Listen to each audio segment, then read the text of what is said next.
here's the thing.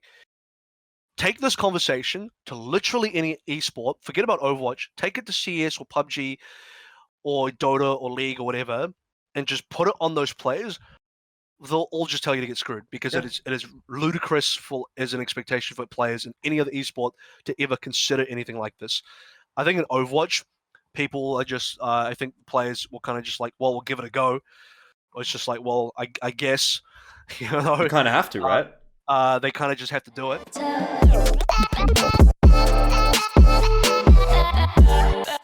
Let's talk about Overwatch. There's been a lot of changes coming into 2020, but we need to sort of go over what is going to happen, what has been happening, and what we're going to talk about. So first and foremost, I think the most important thing that we're going to talk about in today's episode is the hero rotations, which have only recently started to sort of come into effect. And we want to talk a little bit about how we feel they're going to have an impact on Overwatch and Overwatch in the competitive scene, most importantly, what it's been like to cast and sort of how it changes things for the players and how it changes things for us. And I guess just give our opinions on the hero rotation, because that's definitely a controversial topic that's been happening at the moment. And speaking of another controversial topic, AVRL, I don't know if you've seen in the last couple of weeks, but on Twitter, there's been a bit of a debate as to whether or not CSGO or Overwatch takes more skill when it comes to aiming. And so that's, I think, a pretty interesting topic too. I've been smelling the beef on that one. Yeah. I'll tell you that. Yeah. It's been cooking. I'm pretty keen to get into that discussion because I feel like we might even actually sit on other sides of the scale, but we'll figure that out when we get there. Anyway, let's dive straight into the hero rotation to start things off. I mean, that's crazy news, isn't it?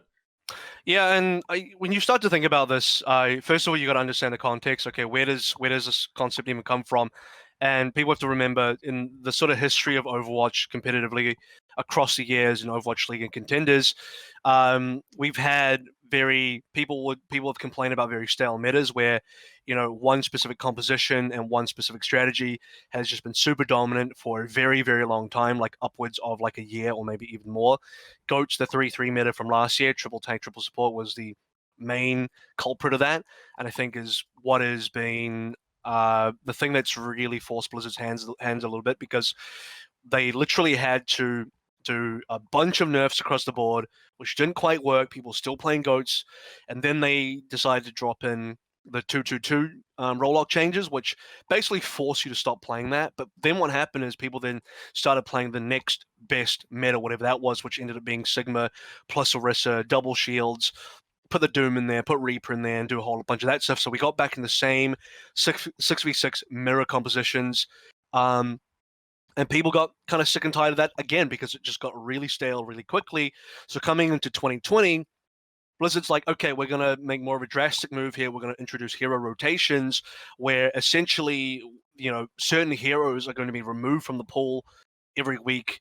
And that's going to force change to happen. That means that every single week you're going to have to deal with different strategies and different compositions because your favorite stuff, or like the highly used stuff with high pick rates, are probably not going to exist. Yeah, I mean, it's crazy, isn't it? Like, you can imagine what will happen, because inevitably this is going to be a situation. It's like D.Va's like 100% pick rate at the moment. So what happens when D.Va is out of rotation? That is really going to be the major question. And I think there's a lot of situations where that's going to be the case, and they're probably a little bit more situational than the D.Va example. But for example, this week in Contenders, we had Reinhardt banned and we played King's Row, right? So that's almost 2 and 2 that go together, and yet you're going to have to find a way to sort of play around that. So there's a lot of things I think that the teams have to think about.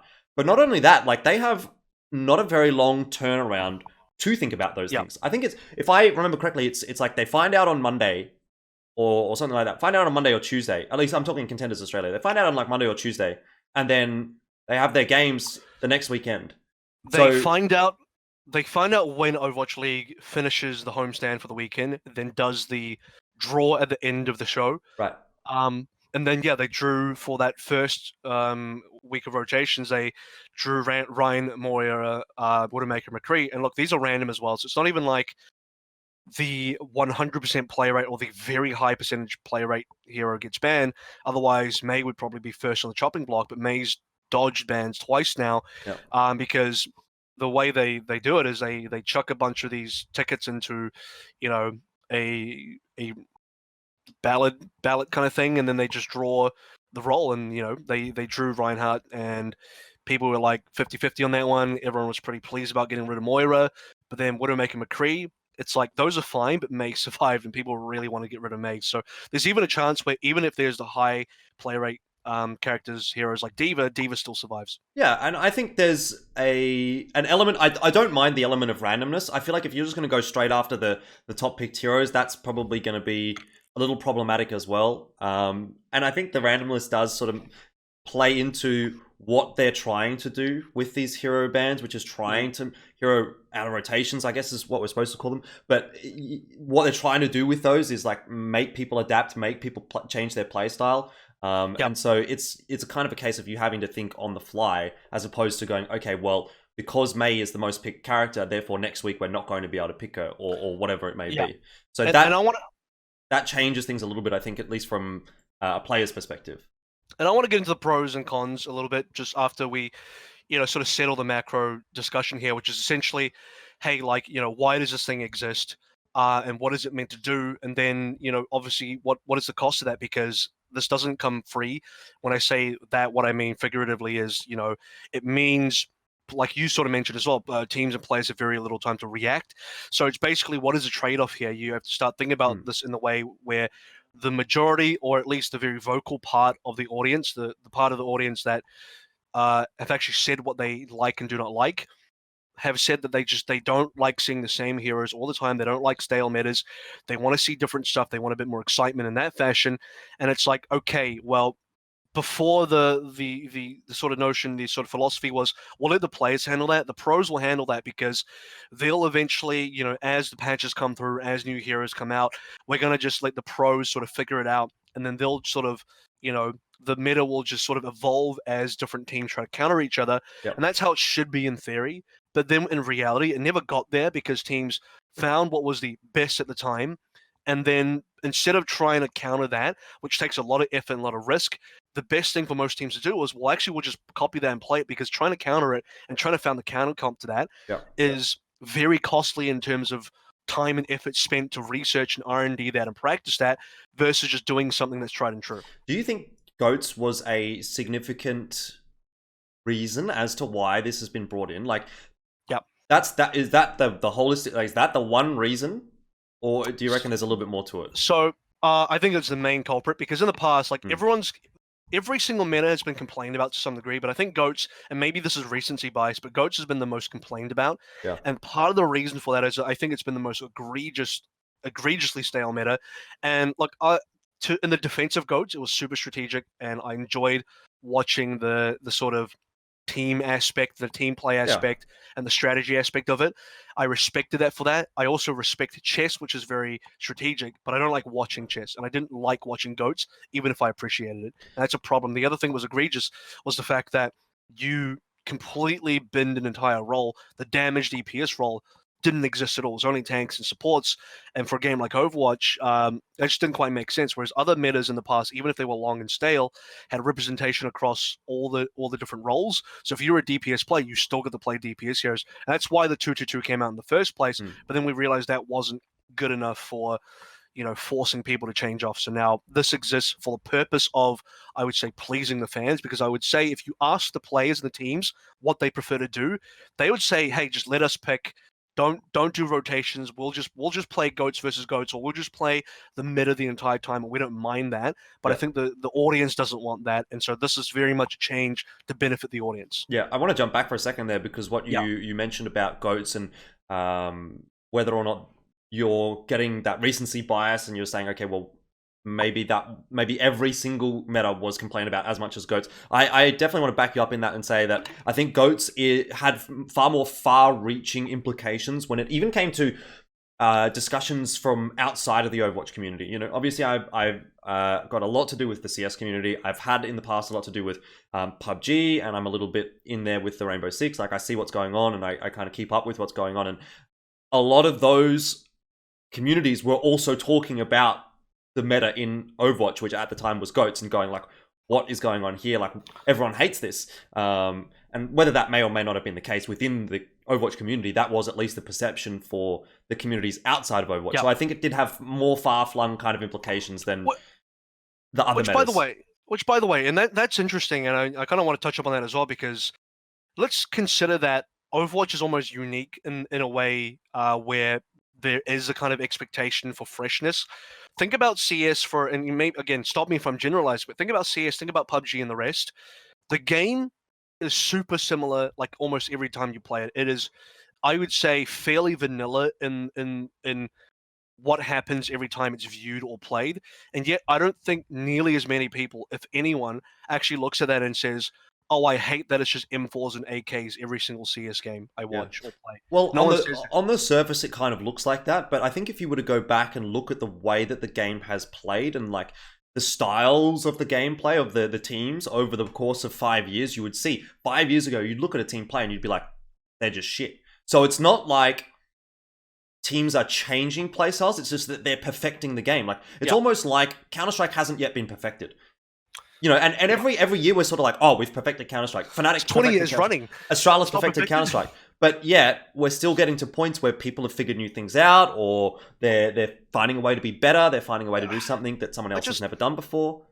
I am somewhat curious. I get why people, and I felt it as well. Like obviously the game can get boring pretty quickly, Yep. but also at the same time, like no one looks at basketball and says, "Oh man, this meta is so stale. Why don't we add 6 people in the game? How about we throw 2 balls in the game this time?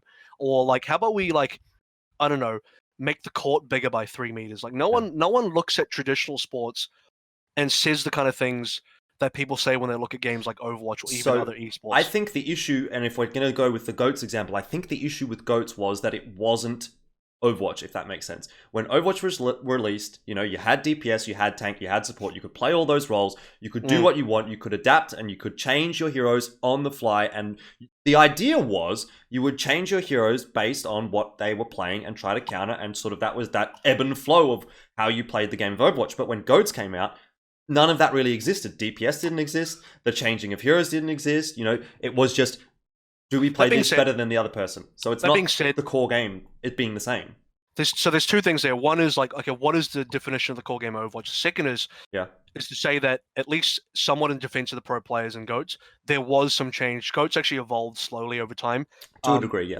Which was quite exciting to me actually, because it started to reveal it started to really build up towards what I would say the climax of GOATs was Stage 3 finals last year when Shanghai Dragons beat the Shock, and that was like the best, one of like the best matches in Overwatch history, and that was kind of like the climax of GOATs, because it was like the GOATs killer. Shanghai Dragons did the triple DPS and all that, so actually we saw the sort of evolution there. So in a way, while we did say, hey, yeah, the players were meant to figure it out, the players were meant to build counters and be the ones to change the meta, most of them didn't. Most teams didn't, but a few teams did. And at the end, we started to see that be rewarded. And then also to sort of address, okay, well, what is Overwatch? And what is it? How is it meant to be played? And it's like, okay, you got all these roles, you got some DPS and tanks and supports. Obviously, the answer, I guess, the more clear-cut answer is what the developers decided to do, which is make it 2-2-2. That now has been decided as this is Overwatch. It's 2 DPS, 2 tank, 2 support. And it's meant to have these things in the game. But you know, before that, Overwatch was almost kind of, I don't know. I feel like there wasn't as much definition. It's kind of like whatever you want it to be. Every game of Overwatch was so wacky and different depending on the level you were at. If you played ranked queue, you could get in games with 5 DPS and 1 tank, or 5 DPS and one support. Like, is that Overwatch? Like, how many? There's so various differences among like what your experience in Overwatch is. There was no definition of what it was until the devs said it is exactly 2-2-2. Yeah, well, I think that's kind of the point, is that it could be anything, but when GOATS rolled around, if you wanted to play at the highest level, it could not be anything. It couldn't be what you chose it to be. It had to be GOATS, otherwise you would lose. Now, that I think was the issue. But I think we're kind of diving a little bit too deep into this GOATS rabbit hole. Like it's more like, I think, just setting the scene for like why hero rotation exists, because you had to go from GOATS being a problem to 2-2-2 trying to fix that, to then there still being this feeling of staleness, which is what I was going to bring up next, because we say like, okay, well, GOATS has problems for XY reasons, but then I think the real problem is it wasn't even like, oh, my DPS wasn't getting played, because then you go into 2-2-2, DPS got played, but then people were like, oh, I don't like that this DPS got played, or I don't like that that DPS got played. And as soon as DPS came back in 2.2.2, that didn't fix the problem of like, oh, we're now playing Overwatch again, or we're playing Yeah. the real Overwatch. The issue was just kind of, I don't know, I feel like from a community standpoint, the goalpost was shifted from like, oh, DPSs aren't in the game to, well, the DPS that I want in the game are not in the game, is where the goalpost shifted to. So then the next response from Blizzard is like, well, if that's what people think and we're going to cater to that, we got to do this rotation thing so Yep. that maybe the guys that you don't like, maybe the heroes you don't like in the game will get moved out, and maybe the ones you like in the game will see more playtime because of that. Will it work? That's the question, right? That's kind of what we're sort of trying to explore at the moment. We've seen a little bit of play. Obviously, Contenders Week 1 in AU did have the hero rotation in effect. I don't know how much you've watched AVRL, but did you feel like it had much of an impact? Yeah, for sure. I mean, like, for starters, let's get back to the fact that teams are not as well prepared for these changes as you may expect. With a very short turnaround, I've heard coaches say something like a 4-day turnaround in terms of scrimming time. You can't be super prepared. Some teams are going to be more prepared, some are going to be less, but no team is going to be playing at their peak. You will never ever see, for the rest of Overwatch's competitive future, as long as as long as the current iteration of hero rotations exists, you will never see a team be as polished as what we saw at the end of Overwatch League last year. You will just never get that level of cleanliness, perfection in play, because with a short turnaround time, it's just too hard for teams. I wonder if that's true though. Do you not think that in, let's say, give it a year or 2 years, if this is still a thing, if these hero rotations are still a thing in 1 or 2 years, would not teams have developed protocols and stuff like that, you know, okay, if X is banned, therefore we do Y, or if X is out of rotation, then we do this, and that kind of thing. Like, I understand you can't, like, let's for example say you can't directly replicate Reinhardt with Orisa, but if they know that Reinhardt is out of the pool, they've done that for the last 2 years, they know what they need to do when Reinhardt is out of the pool. In theory, I would think after a lot of time, it might not be the perfect gameplay based on the heroes that are in Overwatch, but it may be the perfect gameplay based on the heroes that are available that week. I don't know what your thoughts are, but I feel like there is a world in which they can start to perfect things. Two things there. One is that you will never, even if you had a protocol, you will never have the same protocol as another team, unless every team in Overwatch League is starting to share strats. That's never going to happen.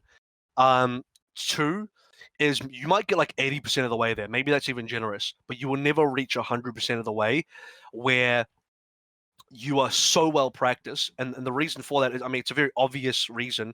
It's the fact that you just can't put the reps in.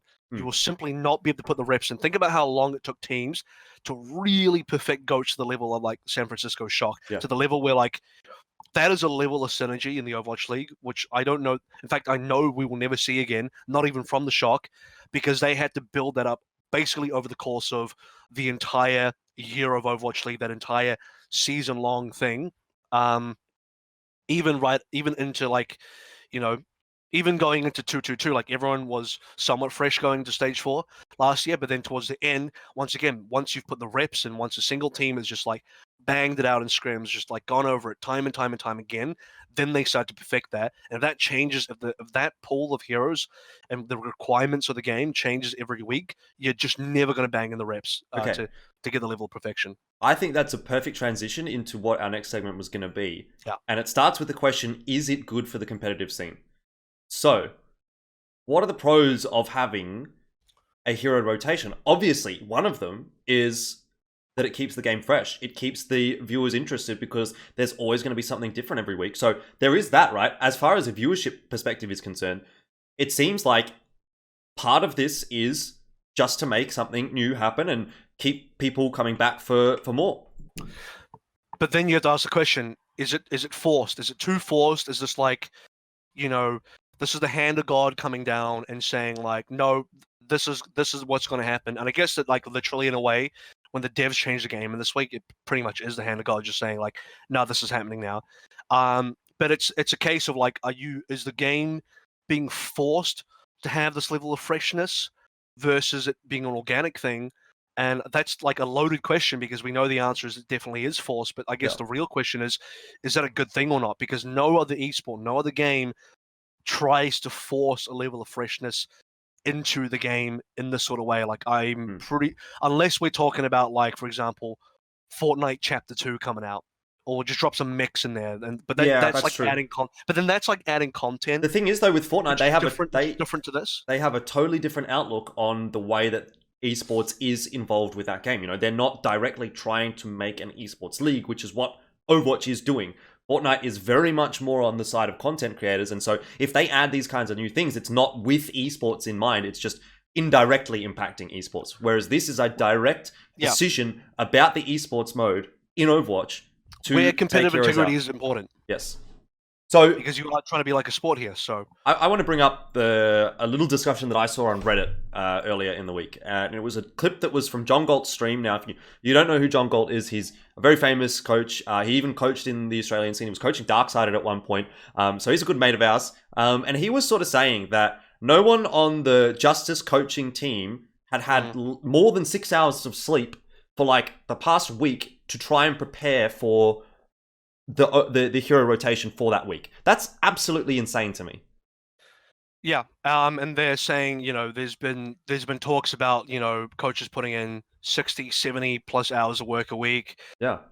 Kuki from Florida Mayhem, who used to be the runaway coach as well, is saying he doesn't get a day off anymore. They used to take a day off on Mondays, but now he spends that day theory crafting hero pool stuff instead. So really, he basically said for the remainder of the year, for the remainder of the Overwatch League season, as long as this thing is in place, he's just never going to have a day off again.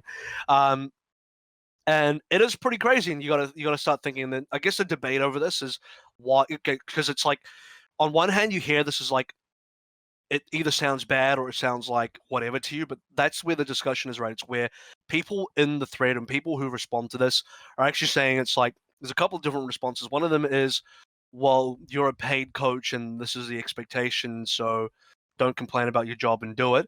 The other thing people say on the other side would be like, oh, this is ridiculous. Like, no one should have to work that amount of hours. And a bunch of stuff, I guess, in between those two sides as well. So it's very interesting to look at what is the right thing here, or like what is acceptable here. Because even without hero pools, on some level, you could argue teams and coaches would put in insane hours anyway. Like, this is, to be honest, hearing about coaches spending an absolute shitload of time is not a new concept for the Overwatch League. I've heard it the year before, last year, the year before as well. Except I would say the difference between then and now was, back then it was probably more of like an optional thing, like, oh, hey, do we want to put more time in or not? Whereas now it's maybe starting to feel like an expectation, like, oh, if you don't put in the time, this amount of time, you might not keep up. Yeah, and I kind of want to touch on that a little bit as well, because I do wonder if is it a case that amount of hours have had to have been put in purely because it's like the very first time we've seen this, you're gonna have to go through everything, sort of thing.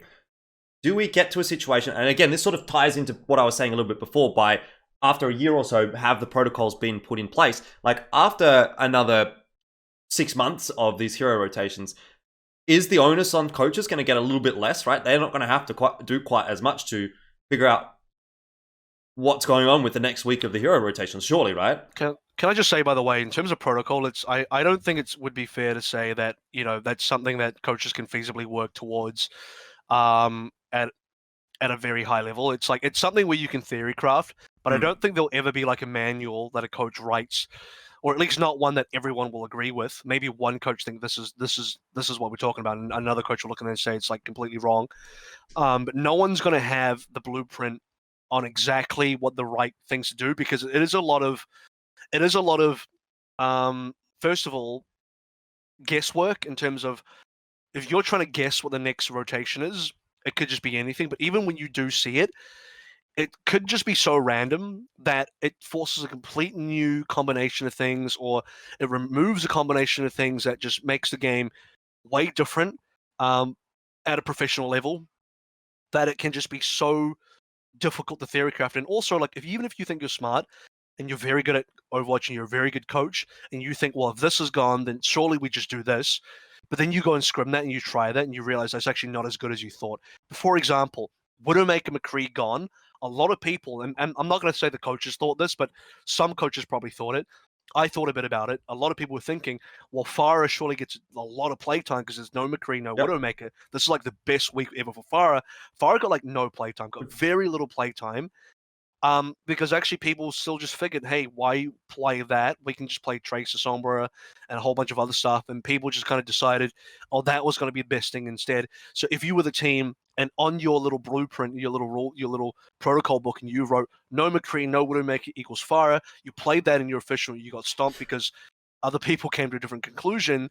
You're gonna have to bin that entire blueprint. Yeah, definitely. So I just don't think it's even realistic for teams to reach that level where they just know exactly what to do. I think more so what I was trying to say with that is that, like, because it is week 1 or the early stages of this, there is much more to think about than there would be in the future, because you're just trying to figure out like what the fuck is going on to begin with. Like, you're not even really necessarily thinking about, okay, if I can't pick X, then I have to pick Y, or can pick Y. You're just like, what the fuck is going on? I have to figure this out. Does that not add then more like? It's definitely harder at the start.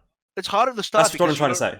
Because, well, yeah, I definitely agree with that, because coaches don't quite know, outside of like, you know, I'll say it like this: coaches don't know how to coach in that kind of environment just yet, when they've spent their entire careers in Overwatch doing it one certain way for like maybe 3+ years or 1 to 2 years or whatever, where a meta appears and that meta stays around until either Blizzard puts the hammer down, or a new hero gets released, or a major patch change comes through, and then the coaches like knuckle down and really figure stuff out. But now you have to knuckle down every week and figure stuff out, because it's like the impact of hero rotations is like a major patch coming out every single week, like a game-changing patch.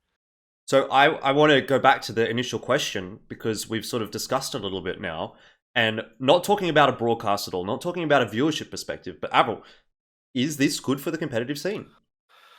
From whose perspective? The players? From the competitive scene, which would be the players, right? No, it's not good for the players, because if you are the players, you want to get really practiced on certain things, and you want a stable game. Look, here's the thing. Take this conversation to literally any esport. Forget about Overwatch. Take it to CS or PUBG or Dota or League or whatever, and just put it on those players. They'll all just tell you to get screwed, because it is ludicrous as an expectation for players in any other esport to ever consider anything like this. I think in Overwatch, people are just, I think players will kind of just like, well, we'll give it a go. Or it's just like, well, I guess, you kind of have to, right? They kind of just have to do it. But, and this is going to be great for the discussion later with the CS versus Overwatch, because I'm already getting into the discussion of the fact that the requirements of Overwatch Pros is so damn high in terms of what they need to do. And it's been just like multiplied by the fact that hero rotations exist, because now your hero pools per player needs to be so deep, or you need to have 12 players. You either have 12 players to have really wide hero pools, or you have less than 12 players, and those less than 12 players have to have the hero pools of like 2 people. They have to be pretty fucking good at them as well. That's the problem. Yeah. You need people who are extremely good and multiple heroes in their role, or even multiple roles. Like, we've seen people in the past where, like, you know, a DPS player switched to Diva or something. You know, that's been happened. That's not common, but it's like possible. So the expectation for players is extreme. So no, if you're going to ask me, is it good for the competitive side of play, especially for the players? I think they hate it. I think maybe less than 1% of them say it's decent, and maybe less than 1% of them that say it's decent, they're thinking of it from an audience point of view, and they're thinking, if the audience like it, then the esports on the up, and then we're good. And to that degree, I would say, is it great for the audience? Sure, it's fantastic for the audience, but I'd say 99.9% of the players wish this didn't happen. Yeah, I was going to spin that to you as well. I was going to say, let's forget about the players. Let's forget about them. From a viewership perspective, it seems like a good idea to me, you know? Because the Overwatch meta, when it was GOATS, was getting stale. It wasn't that enjoyable to watch. I think this does promote a lot of differences to happen when it comes to the heroes, obviously. And then the ripple effect as to what those differences are going to cause further on down the track you know, it makes for pretty engaging storylines as a viewer. But yeah, definitely not going to be But enjoyable from a player's perspective. what's crazy is like towards the end of just before we got into hero pools. Well, we got one in week 5 of Overwatch League. So for the first 4 weeks of the homestands and all that, the meta started to get really good. In my opinion, it started to look really good. To the point where a lot of people that I heard, people in my circles, comments I've read online, people were just saying, like, do we even need hero rotations? Do we need hero pools now? Because actually the middle, we think the mid is actually decent. There's been a lot of variety, people playing a lot of different stuff, a lot of different things are working. We're really getting to see the personalities and the styles of teams, because here's the beautiful thing about having a fully unlocked meta, and I don't mean like going back to any number of roles. I think 222 is a great decision, but within the boundaries of 222, if it's unlocked without any hero restrictions, that allows teams to develop a style where, like, hey, we are going to be the more dive-centric team. Maybe we have, like, one of the best Sombras, and that's going to be our core strategy. And another team says, hey, we have, like, a top 3 McCree in the league. We're going to build a team around this McCree, and this is going to be our strategy. Or another team says, we like this instead, and we're going to try and do this. Which is part of the reason why even last year, despite GOATs just basically ruling the entire meta and causing a lot of disruption in terms of people's enjoyment of watching the game, you still had teams like Chengdu Hunters and Shanghai Dragons really shake things up, and they became like crowd favorites and audience favorites because they were the ones that developed a different style and did things differently. And I think you want to have like an open meta, you want to have like an open, non-restricted kind of thing to allow teams to kind of find their niche as well, which is quite exciting for audiences. Yeah, I mean, obviously coming from a CS background, it's pretty fair to say that I'm very keen for open sort of that sort of structure, even if it's like, I'm obviously CS, I'm talking about tournaments and that kind of thing, but in relation to the meta as well, I always think it's better if the pro players and the community can be the ones to sort of drive where the game goes, because it inevitably does end up being, in my eyes, a little bit better from a viewership perspective. But either way, that is going to be an interesting discussion. I think that we're going to look back on, like if in 6 months we go back and look at what we're saying right now, and we might think like, okay, we were actual morons at that point in time, like totally different to our expectations, what ended up happening. Or right now we could be bang on the money, and this could be something that in 3 months is just totally cancelled, right? You never know. I feel like I'm bang on the money, but I don't know. I'm happy to be wrong. Well, actually, I don't know. Here's the thing: is the other thing that Blizzard could have done is take a page out of Riot's book and just do more frequent balance changes. And I think they said they were doing it there anyway. There was like, whether it was in a developer commentary video by Jeff or a post on the Battle.net forum or something, but they did mention, hey, we're going to be more aggressive with balance changes and all that, and that was great to hear.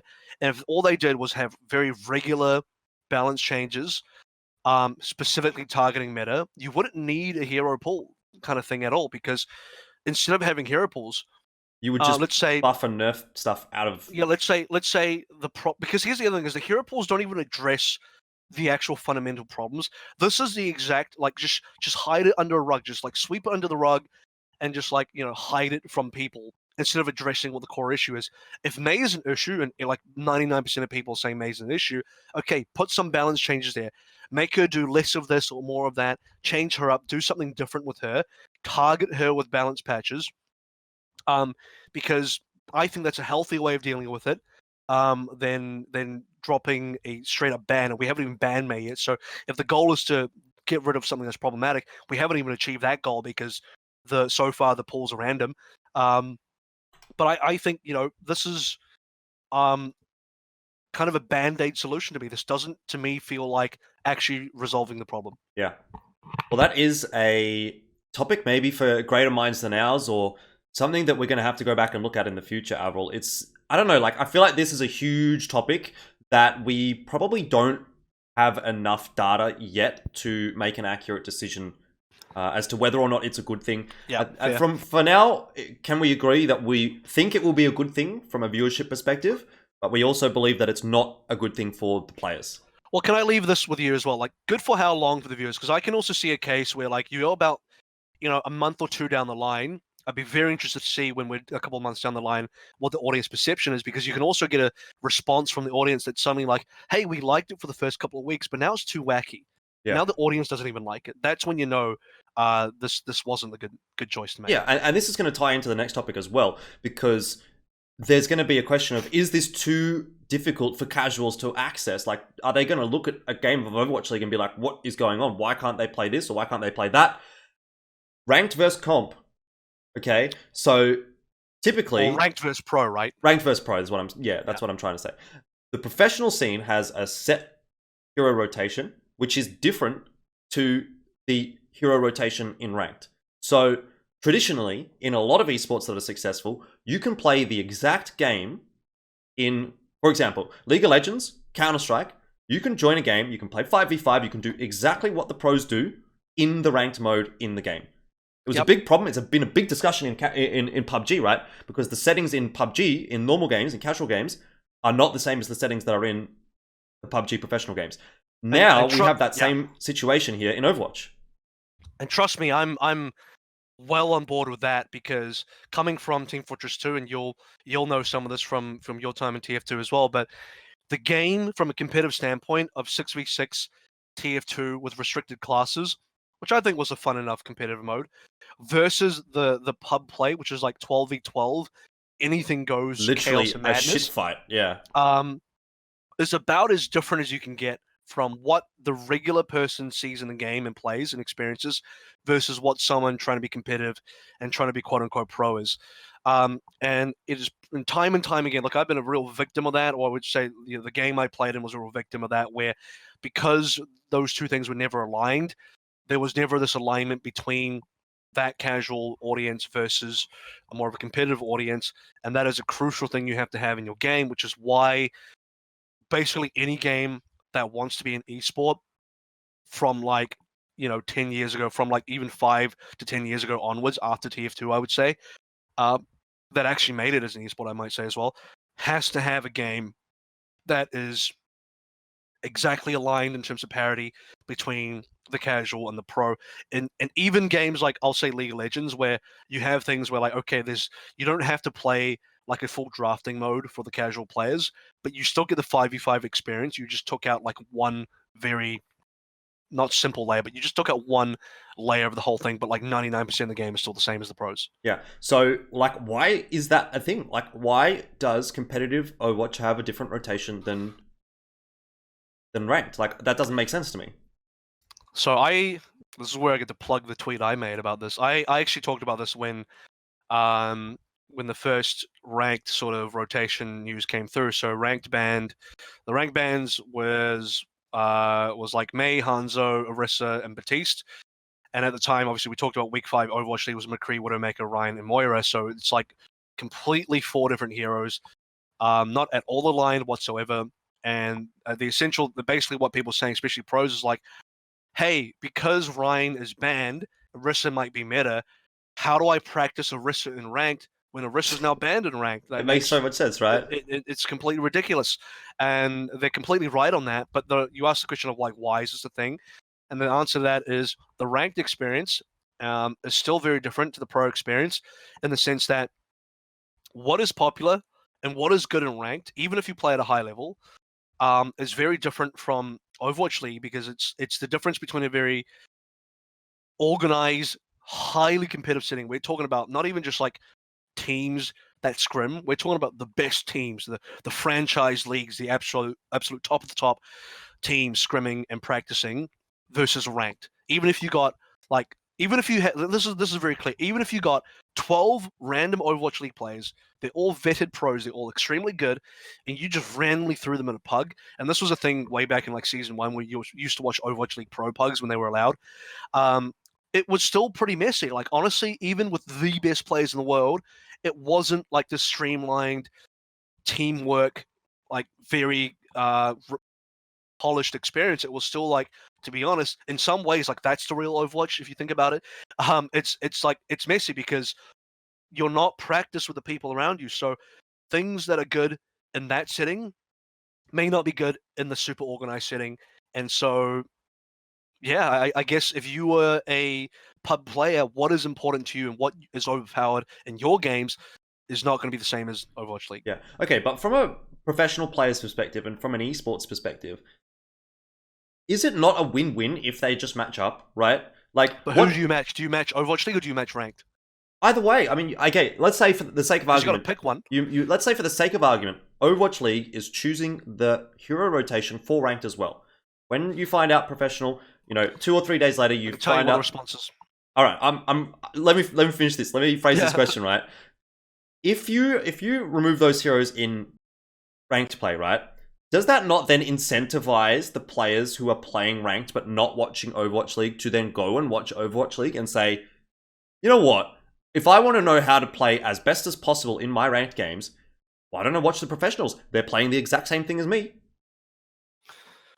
So you think that, and in theory that makes sense, and is completely logical, and I would agree with it in theory.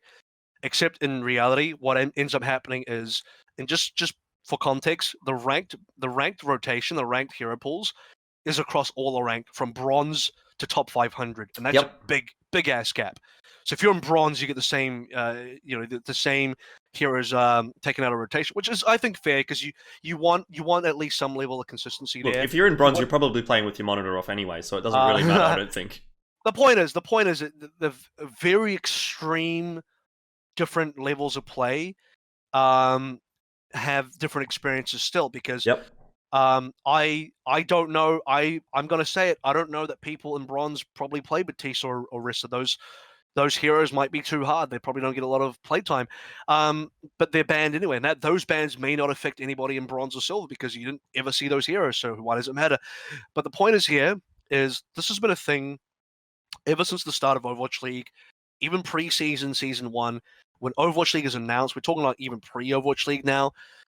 For whatever reason, and this is like a super macro meta level discussion, but a lot of this is an observation for me and just my opinion, by the way, from what I've seen from a casual perspective, you would think that, incentives to go watch Overwatch League and things from the Overwatch League trickling down, such as the suggestion of like, hey, have the rotations come from here, from Overwatch League, and just trickle that down to all the ranked from top 500 to bronze.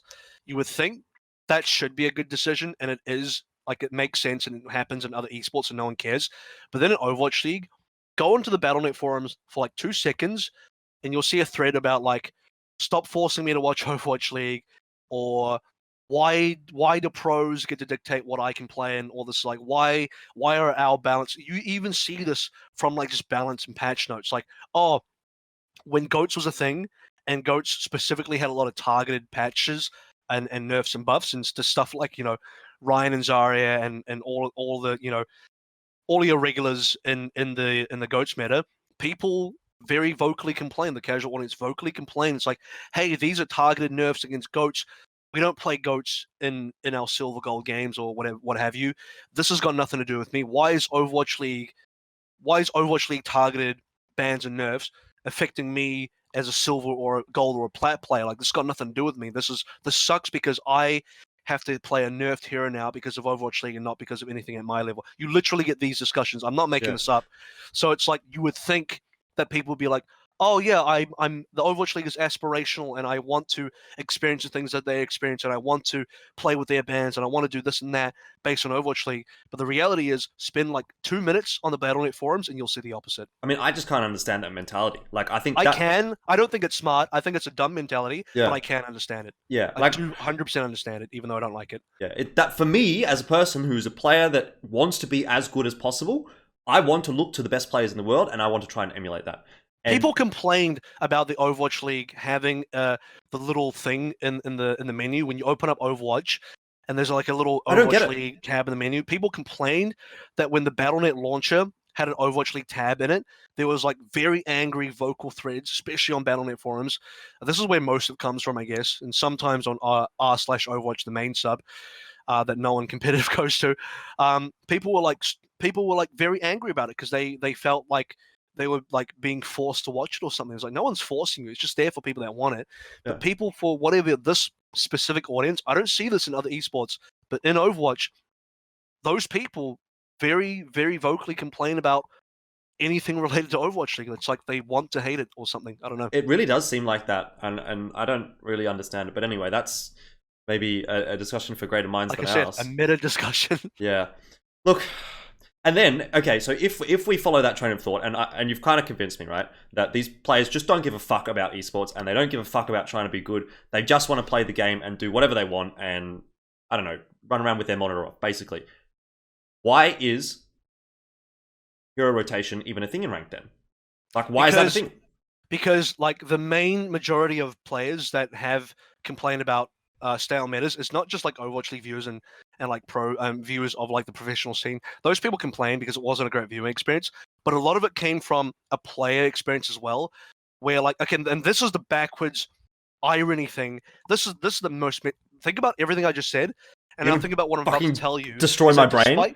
Is that despite people having this, and okay, it's not all people, it's like maybe some people, but despite some people having the mentality of don't have Overwatch League filtering down and affecting my silver level games, at the same time, they will look at Overwatch League and copy the compositions and copy the hero picks. And so, like, maybe it's not the same people, maybe some of it's the same people, but what I'm trying to say is Overwatch players et al. Have a thing where they don't want Overwatch League to filter down, but then they'll look at Overwatch League and copy stuff anyway. And so they'll make these kind of fake metas in the lower ranked games or even higher ranked, even Diamond and stuff like that, even Diamond Masters and higher. They'll maybe try and emulate Overwatch League. Like, okay, what's got a high play rate in Overwatch League? Play that. They saw Goats being played, so everyone sort of tried playing Goats maybe a little bit, maybe for a couple games. They obviously couldn't get to work. They obviously maybe sucked because, hey, guess what? Goats requires a lot of teamwork, something you'll never find in ranked, not even among like very good players sometimes, not to the level that you need it to be really good at Goats anyway. And so what you experience in ranked is you get this whole like meta developing in ranked where it's like a half-assed version of the Overwatch League meta, and people will play May and people will play. For example, let's look at the bans. Let's look at the rotation that just happened for ranked. Orisa, Hanzo, May, Batiste. These are not random, by the way. This is not like someone reached into a ballot and drew a name. This is like whatever had the highest pick. I'm pretty like 99% sure this is the case. It's whatever had the highest pick rate just got banned for that. So Orisa had the highest pick rate among tanks and Hanzo, May, and Batiste and all that. So whatever the case is, for some reason that became the ranked meta and that became what people picked a lot. So yeah, is that not inevitably going to turn into like a vicious cycle where so let's say this week you've got those bans, those heroes out of rotation, and no one's played them, right? And so therefore next week they're back in the pool, but then surely everyone's like, okay, well they were prior to the hero rotations the most picked characters. Then they got removed. Then they come back. Are they not then just going to, for that next week that they all return, going to be the next most picked again? And then they have to, like... I think they have immunity. I do. Right. And I think I read about this. And so this one I'm like maybe 80% sure about. I'm pretty sure that when a hero is out of rotation, when it returns, it's got immunity for like a week or something like that. So you can't just have like this sort of seesaw thing happening. Yeah, that's what I was like. These 4 heroes get banned, and then these 4, and then it just goes back and forth like that. Like, but even if there is a week of immunity, isn't there? It's going to be these 4, and then these 4, and then these 4, and then you just repeat that based on how long the immunity is, unless it's like 7 weeks long. That would be if the status quo continues forever, and that obviously will get changed by patch notes and patch changes, nerfs, buffs, and new content. So what you're telling me, AVRL, is that they're going to balance patch the hero rotations, but they're not going to balance patch the heroes to just make it so that you don't need hero rotations. Well, it's a little bit of both, right? It's got to be a little bit of both, surely.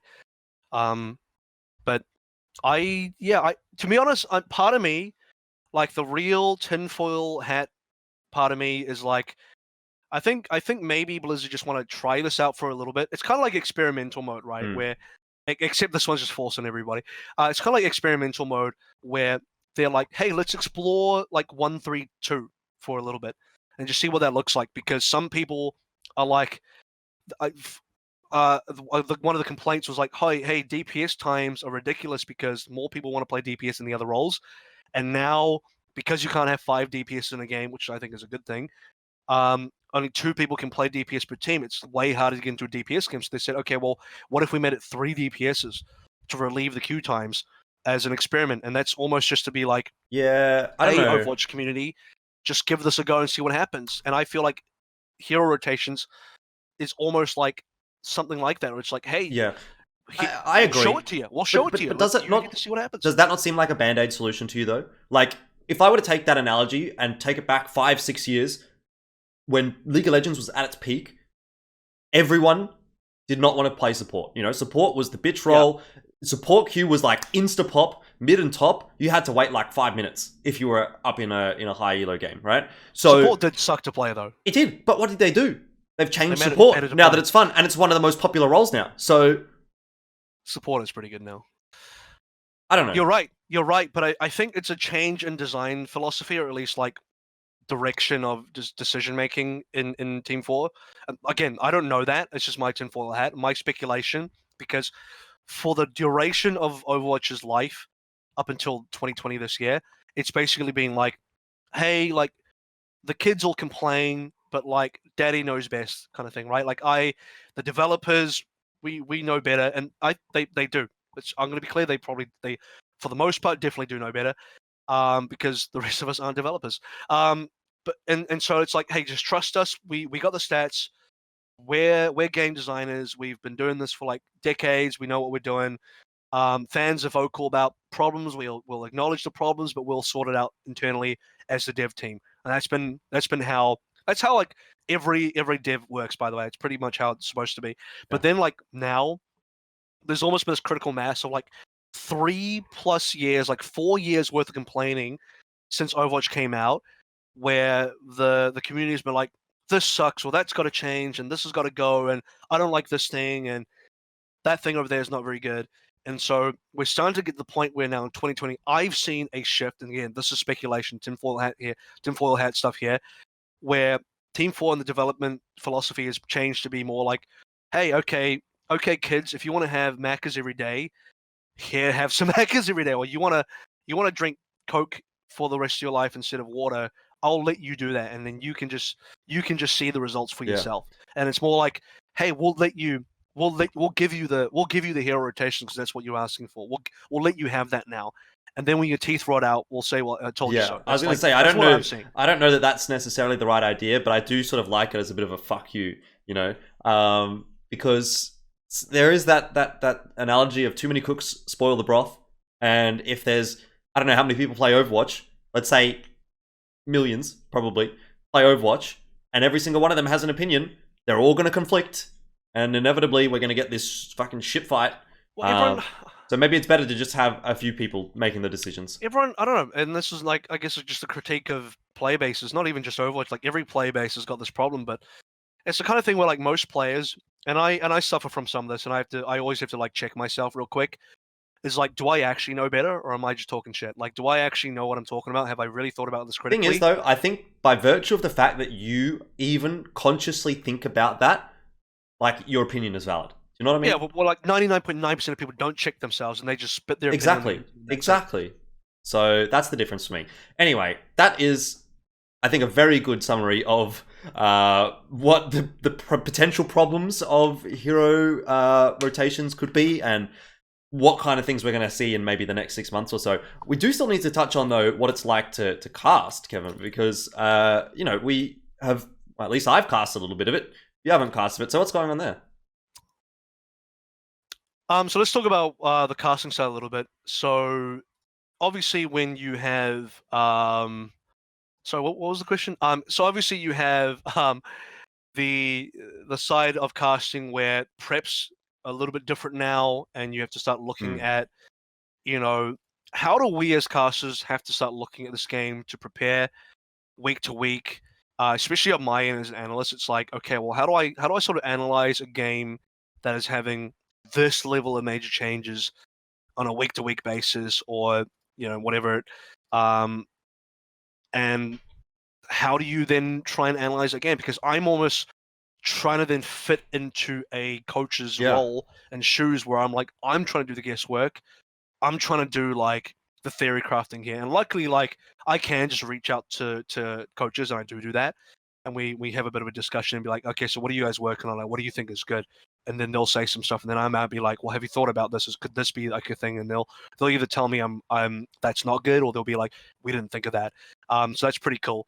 But yeah, it's definitely at least from an analytical side of view, it's been a bit more of, I definitely had to get a bit more hands-on to try and figure stuff out for me as well. I don't know about you though, from more of a Yeah, play-by-play look, perspective. from a play-by-play perspective, I don't necessarily feel like that's my role. Like, it's not necessarily my role to comment on what I think is going to happen or what I think should happen. So for me, I didn't really feel like it actually changed all that much. You know, the fundamentals, the mechanics of play-by-play didn't change outside of the fact that maybe something that you might expect to see in that fight wasn't there in that fight. Like, if you're looking at King's Row again, for example, and you are expecting the Reinhardt to come back in with a big shatter, you sort of just have to check that for a moment and be like, oh, actually, they're running on Orisa instead. But aside from that, it doesn't really change too much. Yeah, I think for me, it's more like, because here's the other thing is, like, the theory crafting aside, I need to see some of it in action, and I think once I start to get a bit of a feel for it, and I watch, and I feel like this is, at least in my experience, tournament metas are a thing. For example, last year at Gauntlet, when I was at Gauntlet, the meta was not like what I expected. Well, it kind of changed a little bit from pre-Gauntlet stuff from like the last season of Contenders last year, and then when people went to Gauntlet, I believe we actually went on a different patch. So straight away, everything we took from the previous patch and the season finals and all that, not necessarily scrap it, but you had to like make an adjustment. And then I sort of found, obviously, talking to the players and the coaches and really sitting down with them was great. But then as we started to move into the games and the matches, especially that first match, I believe, the opening match that I casted was definitely, at least in my opinion, the roughest one, the roughest cast for me of the tournament. It wasn't bad or anything. I just mean, like, in terms of what I think I can deliver versus what I believe I delivered. But then towards the end, by the time we got to the end of the tournament, we really figured out what the tournament meta was. And I think having a tournament meta is kind of cool, by the way. Yeah.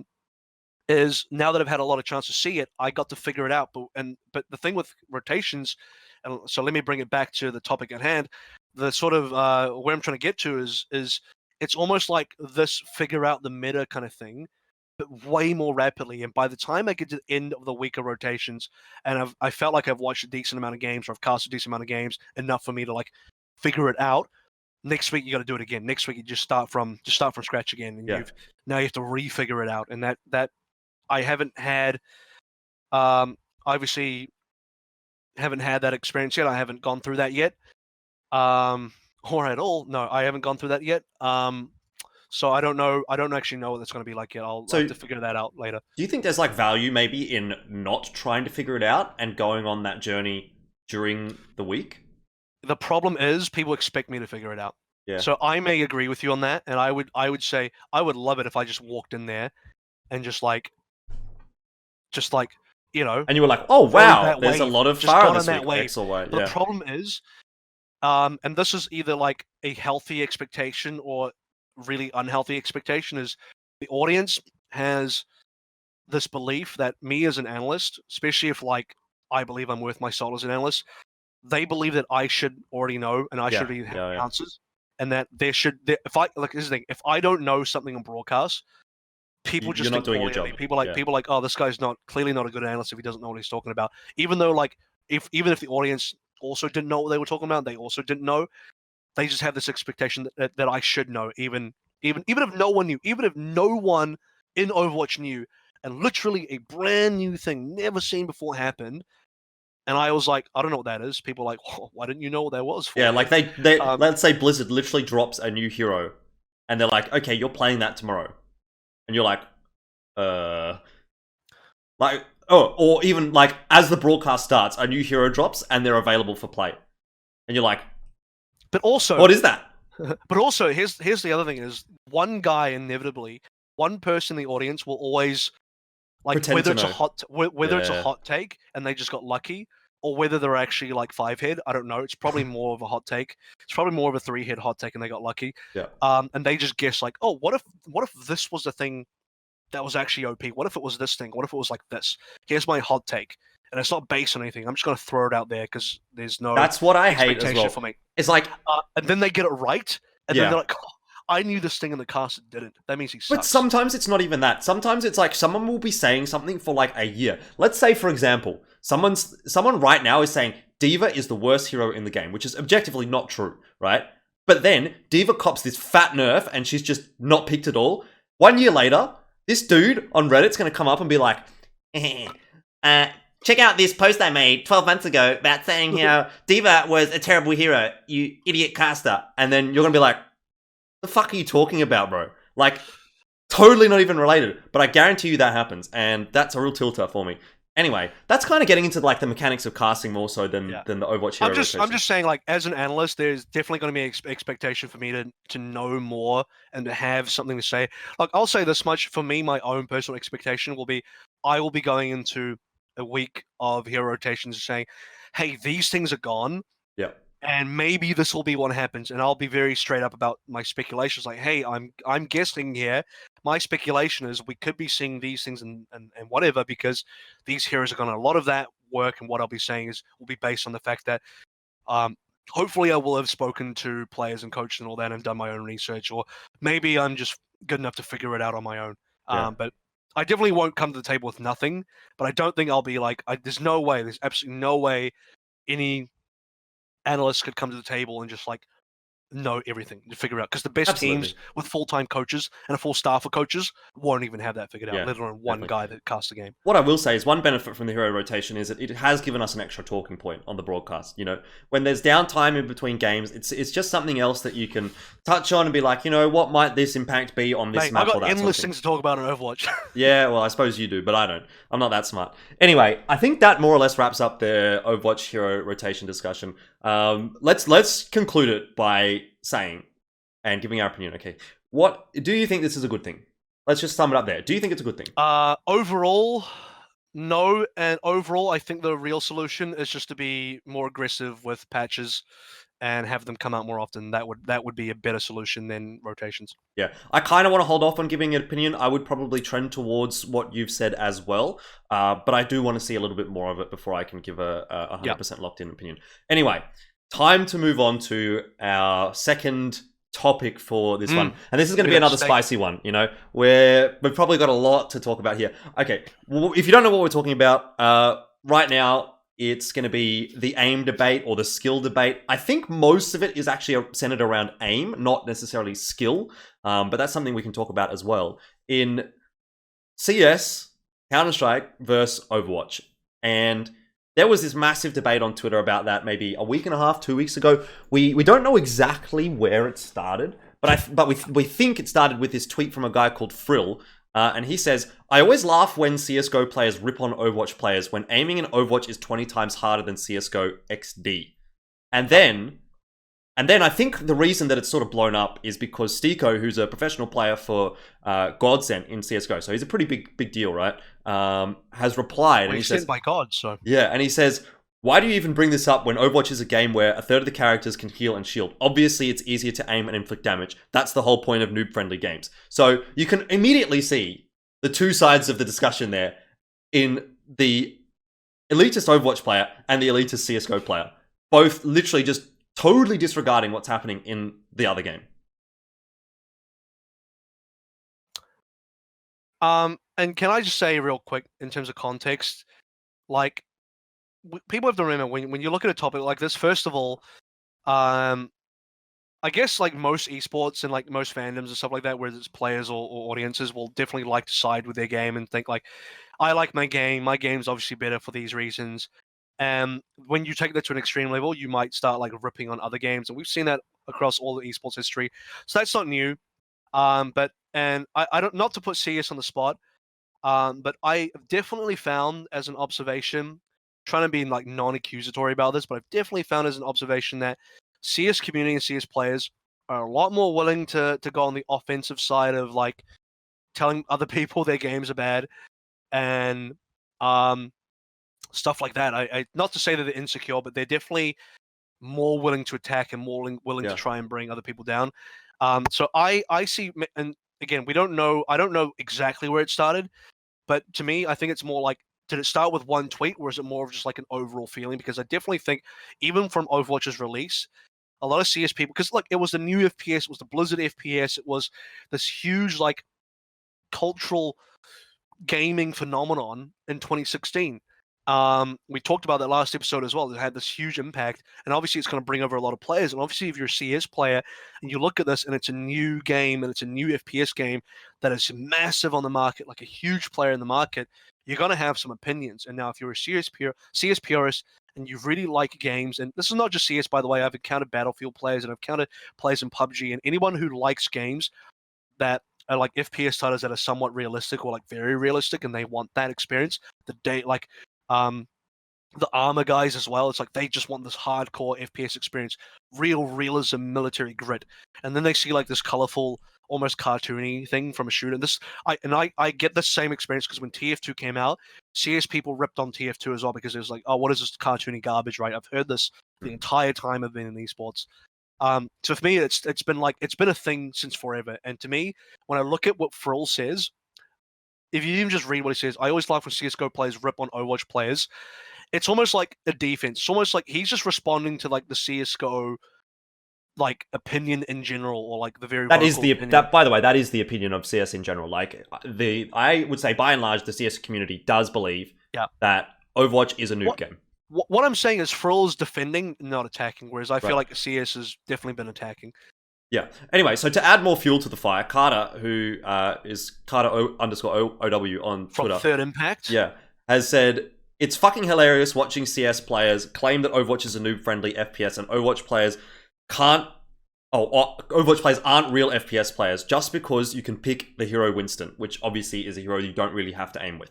Yet Overwatch DPS, which are, pretty hefty aim-centric characters by and large, yet Overwatch DPS are asked more of mechanically than any other FPS game ever.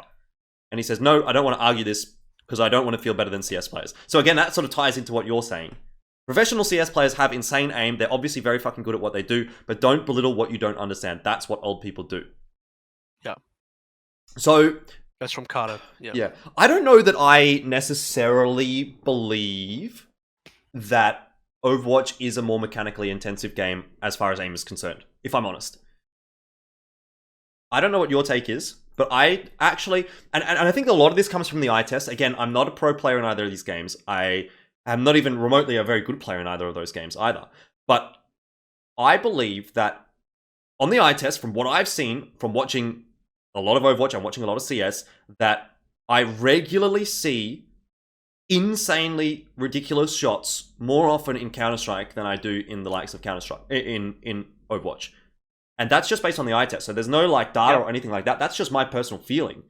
But I would say, I think that CS players have a higher skill ceiling when it comes to aim only, speaking purely to aim, than Overwatch players do. Well, see, that's the thing, right? It's good that you highlighted that because there's actually two discussions here. One is what Frill said, and he says, rip on Overwatch players when aiming in Overwatch is 20 times harder than CS:GO XD. Whereas Carter, and I think I'm more aligned with what Carter's saying than what Frill's saying. Carter is more saying, hey, yet OWDPS are asked more of mechanically than any other FPS game ever. So he's not talking about aim specifically. Yeah. He's just talking about mechanics. So there's two discussions here. It's a question of aim. And if we're talking about only aim, I may even be more inclined to agree with you because I think what you said about seeing more insane shots or just more insane aim mechanic stuff coming out of CS:GO. Yeah, I've also seen more of that than Overwatch, but I don't know if that's also because CS has been around longer, so there's more examples. Maybe the real data point you have to look at is like within like a certain time period, within like 1 year, within like 6 months, so that it's fair on both sides. I mean, to be fair, like I'm just talking about, let's say for the last year, like I've cast a lot of CS, I've cast a lot of Overwatch, and in that period of time, if I take that as the period of time that I'm talking about, I would still say what I... That's because you casted a year ago. That's true as well, to an extent. I mean, I don't think that necessarily is a factor, but like, I don't know what I'm trying to say here. I think CS promotes more of that like crazy sort of aim ability than Overwatch does. Yeah. Now, Yeah, There's a few reasons for that, but I want to hear what you've actually got to say here, because I've got these reasons written down, so I can say them later. Well, it's because the thing is, when you have a full year of Overwatch has been around for 4 years, and of that, like a year of it, a quarter of its entire life was goats. Yep. I'm talking professionally. Yep. In ranked, whatever, people playing whatever the hell they want. But in the pro scene, let's just compare pro to pro here. A year of goats where no DPS gets played, and the most aim centric hero is Zarya. Yes, pretty much, I believe. It's definitely not Ryan. So yeah, like if that is the most aim impressive thing, and look, think about it right now. What is the most impressive thing we saw out of Overwatch League all of last year? And you might be able to name like less than 5 things, but I can tell you for me, right at the top, number one, the most memorable and the most impressive thing I saw in Overwatch League. No, that was not last year. Pine was like the year before. So that's the thing. That kind of proves my point. But what I'm trying to say is the Defran grab, him sliding across the roof on Hollywood, was like the most memorable and most amazing thing we ever saw in terms of highlights from goats. Because let's be fair, highlighting goats was hard. It's basically like highlighting chess. It's like, oh, this move in chess was so damn good, and the guy just moved it. You just need like a fucking 5 head to understand it. Yeah. Whereas like, okay, what is just like cool objectively, like a dude perfect kind of cool, you know, like the guy made this insane shot from a dude perfect YouTube video, right? Yeah. What level of cool did we see from Overwatch League last year in the goats meta? And it's basically the Defran grab. There are probably other examples, like more, people are probably going to go back and, someone's going to find another example. But the one that comes to mind and right at the top of my list is certainly that one. Whereas you look at CS, which has been roughly the same mechanical game in terms of aiming.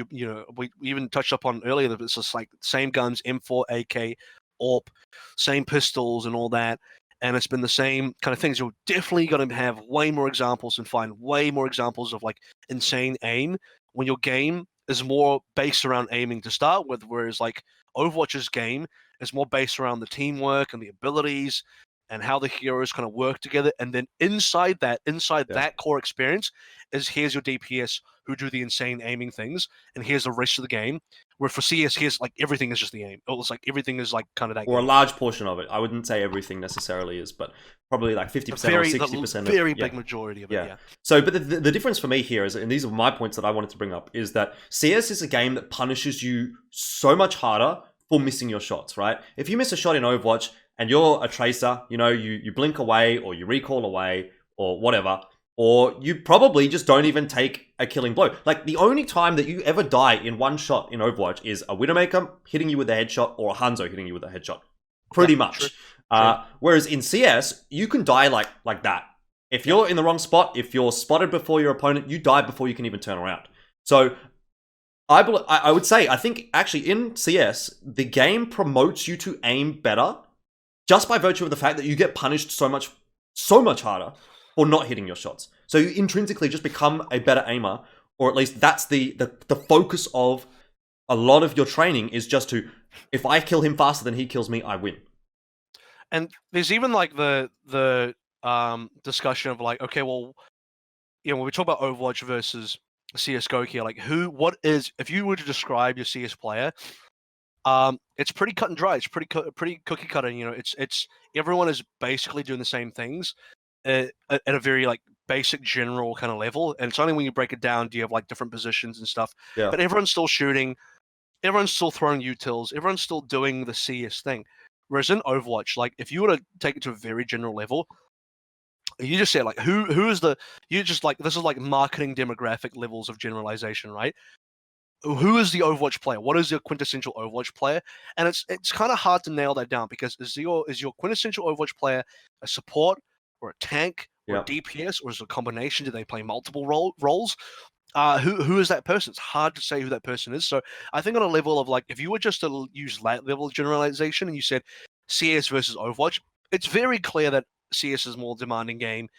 If you can very clearly define what the CS demographic is and who the CS man is, and it's hard to define who the Overwatch man is. And when you start to think, okay, the Overwatch man could be as aim intensive as Widowmaker, but as like aim 3-head as a Winston, as like aim unrequired as like a Winston, for example. That's a huge scale of like the difference between mechanical requirements. That's why if you took a median, you just chop down, okay, here's our average. It's going right down the middle. This is Overwatch Man. Overwatch Man does not need as much skill as CS:GO Man over here. If you took it to that level of generalization. You're talking just purely aim, right? Or are you talking in general? Well, because I'm sticking with aim for now. I will talk about in general, but I'm just going to say aim for now because I think there's a huge level of disparity between heavy aim requirements Overwatch and not heavy aim requirements. Yeah. So we are aligned on the fact that CS, mechanically speaking, requires stronger aim than Overwatch does. Except, I don't want to finish this without saying, how about now we just look at the very intense side of Overwatch? Who, in your opinion, are the most aim-intensive heroes you have to play in Overwatch? It's probably Widowmaker. We can agree on that one. McCree's up there. Soldier, Tracer, maybe? Surely not Soldier. I think I will say Tracer. Tracer for me is more of a movement and positioning. That's true. Versus aim. Aim is like, for me, it's like, okay, and there's different disciplines of aim, and this is like maybe getting. It's another one of the problems that this is what you're going to run into when you keep discussing this, right? Because different types of aim, like there's tracking versus flicking versus like first bullet aim, and like flicking and first bullet are super important in CS, but tracking isn't necessarily as important because your time to kill is so low. Whereas tracking in Overwatch is huge. You're like spray controlling, you're not tracking, you're spray controlling, right? So depends on how. But like, as a general rule, yes, I'd say so.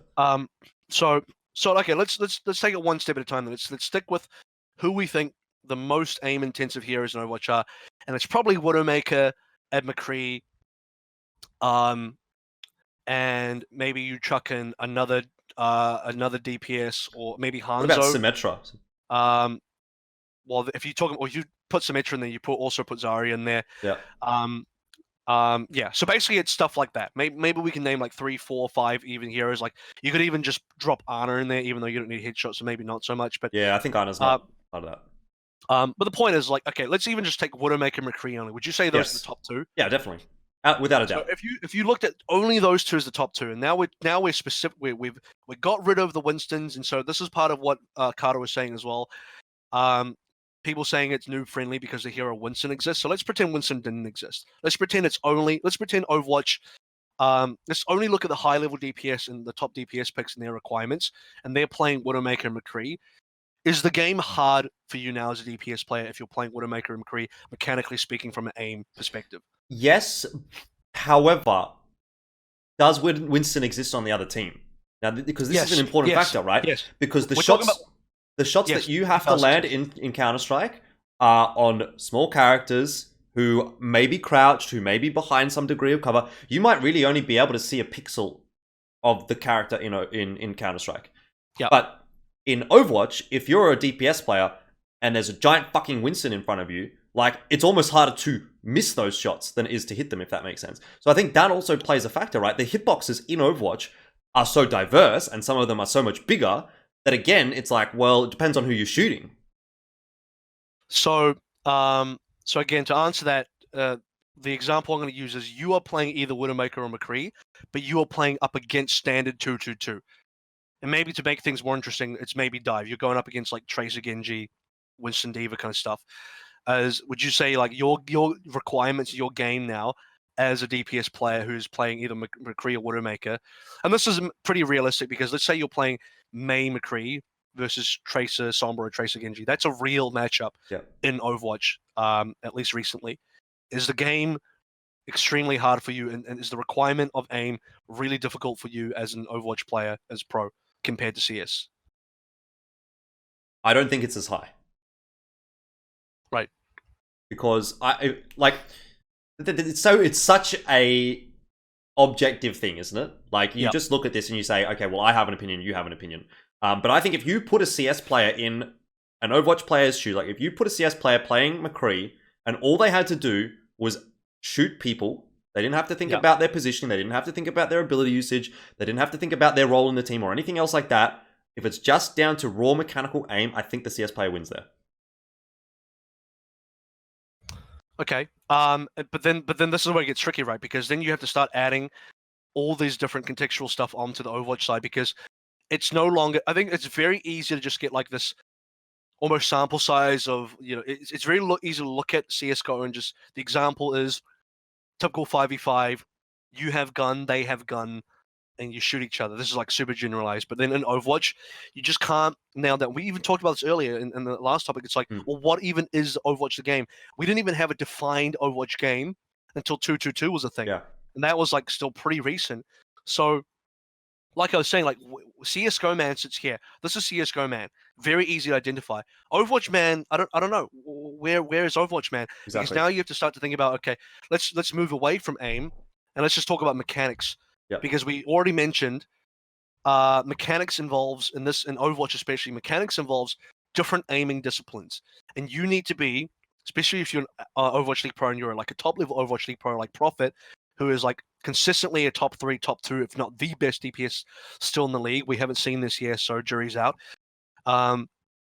He needs to be able to aim on. He's like a top tier tracer and a Genji and a Widowmaker and a whole bunch of other heroes. I'm pretty sure he can play McCree if he wants to.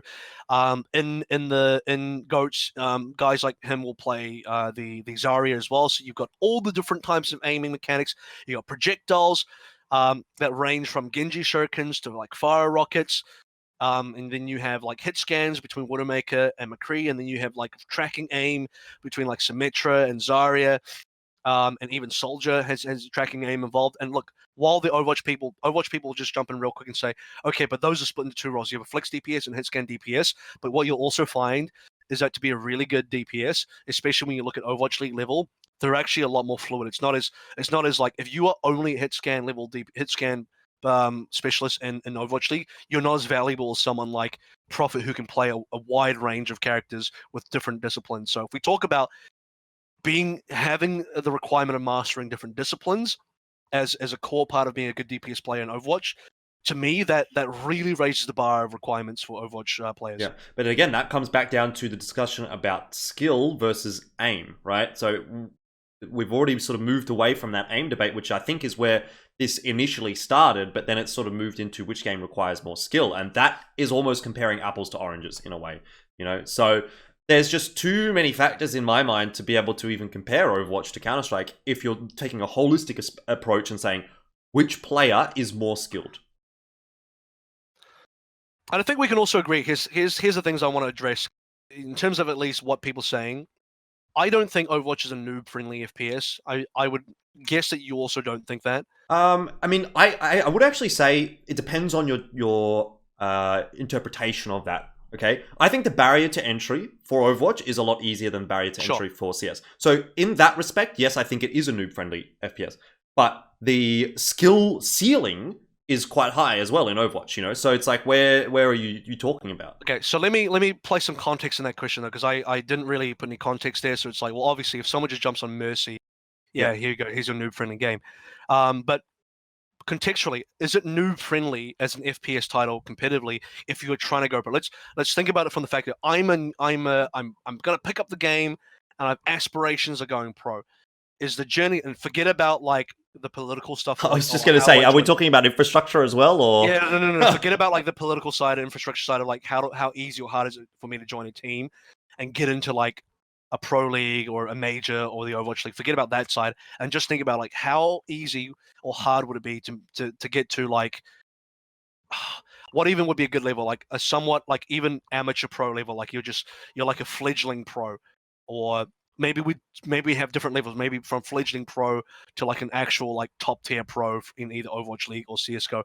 How easy is it for someone to pick up a game? Well, again, to be honest, to me would be like the noob friendly. That adds a whole new can of worms, right? Because Overwatch is a much newer game than Counter-Strike. So Counter-Strike players at the top level have had, in some cases, 20 years to play and perfect their craft, whereas Overwatch players have had like 4, 5. I don't know. That's why I'm saying, like, if I'm a new person picking up Overwatch. Well, right now, what I'm going to say is, I think it's easier for someone to start Overwatch right now and get to Overwatch League than it would be for someone to start Counter-Strike and get to a major. On the top level. So what about what about on an easy level? Like, I don't know. You can give me an example of like an entry level CS:GO. So, okay, what would be something similar to Open Division, or like say okay, Trials. Let's say I want to make Trials in Overwatch League, and I want to make a similar level competition or tier event in CS:GO, and I start either game tomorrow, like which one's harder, like over time, like what the time requirements and difficulty and all that. Forgetting about if there's infrastructure. no history at all, if there's no players that are already established, then it would be, I'd say, pretty even. But if you've already got established players, right? This is what I'm trying to say, is like, is not the skill level of CS closer to perfection than it is in Overwatch, if that makes sense? Because, hell yeah. Because Counter-Strike players have had 20 years to perfect their craft, whereas Overwatch players have only had 5. They've had 20 years of basically the same game, which is great to perfect your craft. Exactly. Overwatch is like, even if you've been playing since day one, you've been playing a different version of Overwatch, like way different to what you remember. So how much harder is it to catch up as a Counter-Strike player when someone's got 20 years of experience over you versus the 5 years that an Overwatch player might have? Was the guy in like Contenders Trials CS:GO got 20 years? No, but he's probably got 5 or 6 years already. Like, for example, some of the players that are playing in ANZ Champs have been around longer than I've been around in esports. Okay, that's fair. We got guys that were playing Counter-Strike Source. But you don't have guys that were playing Overwatch Source, like, because it didn't exist. You know what I mean?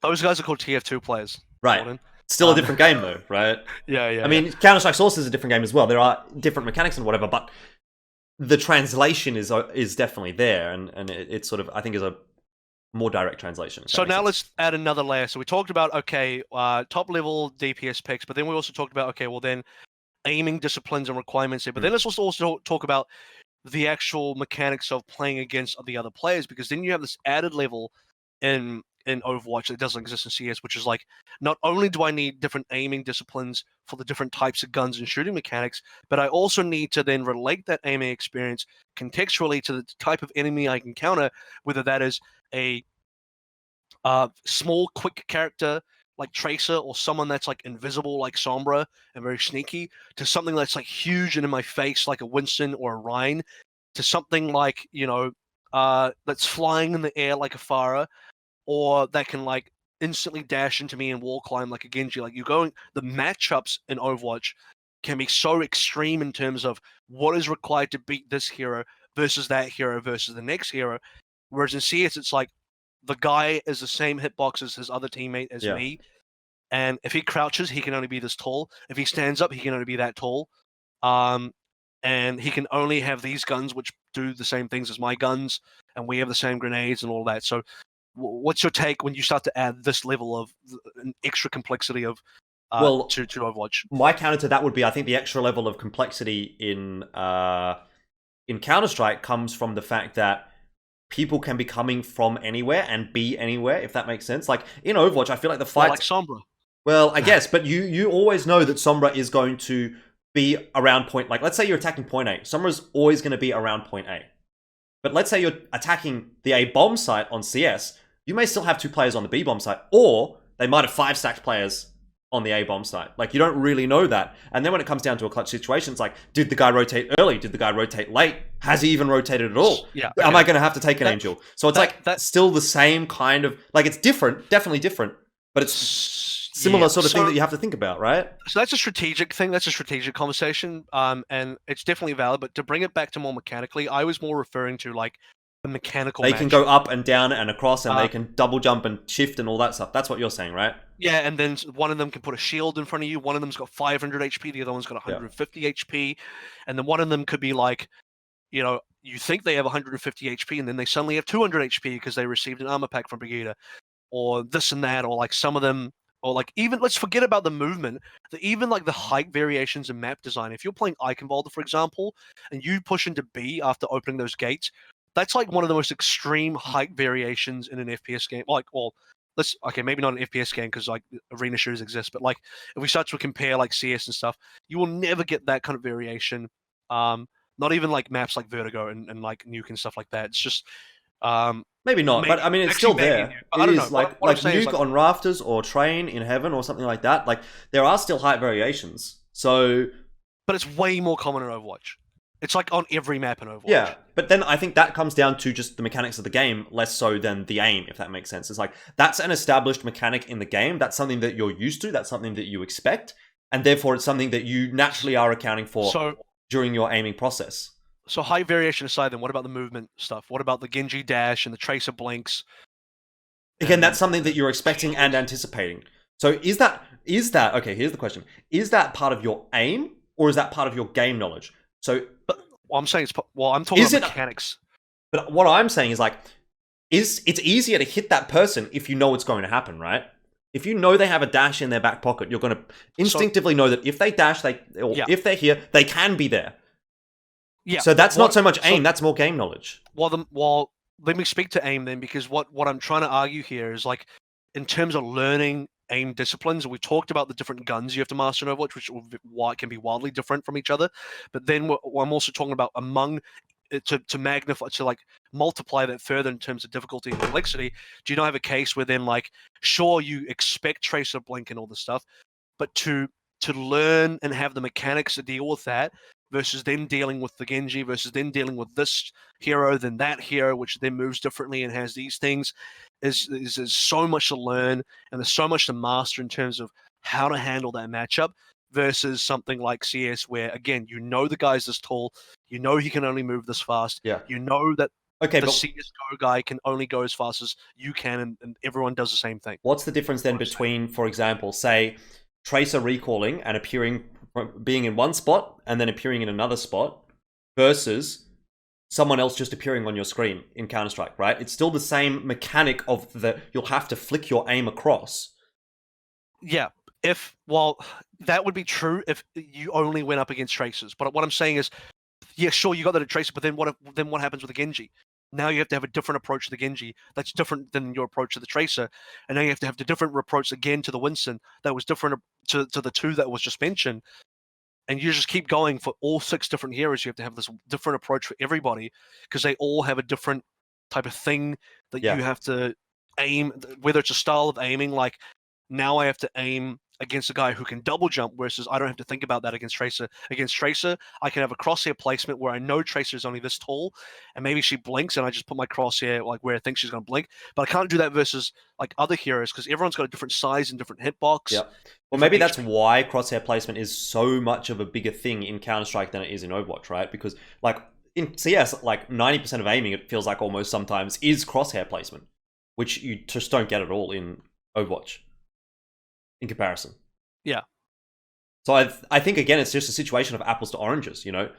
And that is just like a different kind of aiming. But would you not say, like, there's once you start thinking about all the different gun types and aiming disciplines, and then all the different matchups you have to go against, and none of these things exist realistically in CSGO, does that not make the requirements of the mechanical requirements of a DPS player in Overwatch so high in terms of what they need to be able to do to be good? I don't know, because, like, for example, spray control doesn't really exist in Overwatch. So that's another thing that Counter-Strike has that Overwatch doesn't. And then, like, how do you control your recoil and then flick it to another person while your bullets are going off into the air? That's a skill that's involved in Counter-Strike aiming that's not involved in Overwatch aiming. Yeah, but that's like, you know, I feel like there's way more examples in Overwatch where here's an aiming discipline that doesn't exist in CS than the other way around. I'd say that's only purely because of the fact that Counter-Strike's time to kill is so high. Yeah, but that is also... If you could kill Tracer in one shot, like, you wouldn't have to deal with her blinks, really, because you kill her before she blinks. Like, you technically can. In theory, yeah. So, I mean, I don't know that there's ever going to be a consensus on this, by the way. Like, I'm going to be happy to agree to disagree. I don't know. Like, here's the thing: is like, I think if we're just talking about aim, I think CS is a more aim-intensive game for the reasons you listed, especially, you know, how punishing it is. But I think in terms of like the overall amount of mechanics and what you're expected to do as a top-level Overwatch player, versus what you're expected to do as a top-level CS player in terms of mechanics, and not just talking about strategy here, but in terms of mechanics of like, how many heroes do I have to learn? And it's not just aiming here, by the way, because in Overwatch, you're also learning abilities and cooldowns. Like, you could argue that Genji as a DPS is not really big aim hero. He's more of like an ability hero. Doomfist is the big one in terms of an ability hero. He's definitely not an aim hero. He's an ability cooldown hero. That's like playing a mage in a mage fighter. Like, I don't know. It's playing like a Riven or a Fiora in League of Legends. It's like, it's very not about, you know, if aim existed in that game. It's like just cooldowns and stuff and ability placement.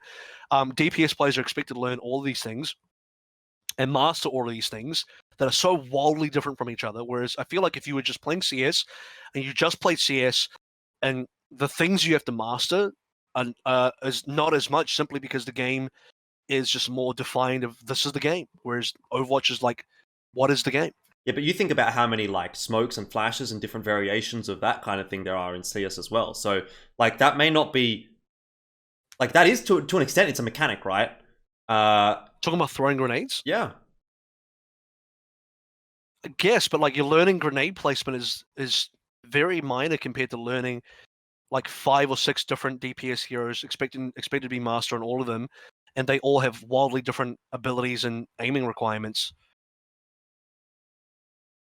I'm not sure that I necessarily agree with you. Like I understand what you're saying. Like I get what you're saying, and I think mechanically there is a large degree of intensivity, if that's a word, for Overwatch players. But I don't think that is lacking in Counter-Strike either. If that makes sense. It's not lacking. It's just, to me, it's just not the same. It's like it's lesser, but not lacking. Mm. Lacking to me would be like if it was just like not enough. I think there's like a lot, but I feel like Overwatch is just it's the way the game is. It's just way more, especially if you're a pro level player. Like, you know, what you have to do is so much more. I sort of feel like we're going around in circles right now. Maybe, possibly. But okay, so then let's get this back on track, right? Because we have the one question to answer in this podcast. Which game is actually harder? Which game takes more skill? Ooh, that's encompassing everything. That's encompassing aim, mechanics, yep, knowledge, whatever the fuck else there is in those games. Which game is harder? Which requires more skill? The game that requires the most skill is, in fact, Quake, because I